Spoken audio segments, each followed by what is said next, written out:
প্রতিবন্ধী মনিরুল ইসলাম নিজে চলাফেরা করতে পারেন না ঠিকমতো, তবুও প্রকৃতিকে ভালোবেসে ৩০ বছরে ৪০ থেকে ৫০ হাজার বিভিন্ন প্রজাতির গাছ লাগিয়েছেন তিনি।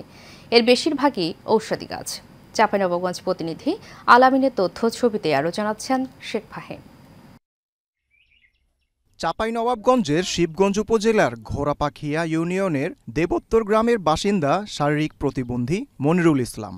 নিজে ঠিকমতো চলাফেরা করতে না পারলেও প্রকৃতির প্রতি ভালোবাসায় গত ৩০ বছর ধরে গাছ রোপণ করে চলেছেন।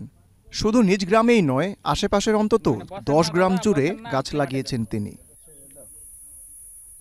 এ পর্যন্ত তিনি অন্তত ৪০ থেকে ৫০ হাজার গাছ লাগিয়েছেন, যার বেশিরভাগই ওষুধি। এর মধ্যে রয়েছে হরিতকি, বহেরা, অর্জুনসহ অন্তত ২৫ থেকে ৩০ জাতের ভেষজ, বনজ ও ফলজ গাছ লাগান মনিরুল। স্থানীয়দের কাছে তিনি গাছ পাগল হিসেবেই পরিচিত। গাছের উপর ছাল ছেলের যার দরকার যখন যেটা হয় সেটা নিয়ে যায়। পেয়ারা গাছ দিয়ে গেছে, আমি নিজের হাতে দিয়েছি, সবার কাছে লাগালছে, আমাদের সবার উপকৃত হয়েছে।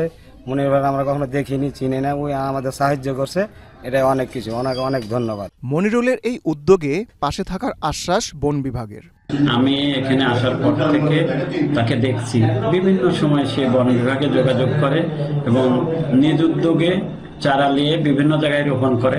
এছাড়াও ইতিপূর্বে প্রায় ২০ বছর আগে ২০০২-৩ সনে বন বিভাগের সামাজিক বনায়নের আওতায় উনি সভাপতি হয়ে প্রায় ৫০ জন লোককে সম্পৃক্ত করে আমাদের সামাজিক বনায়নের গাছ রোপণ করেছিল।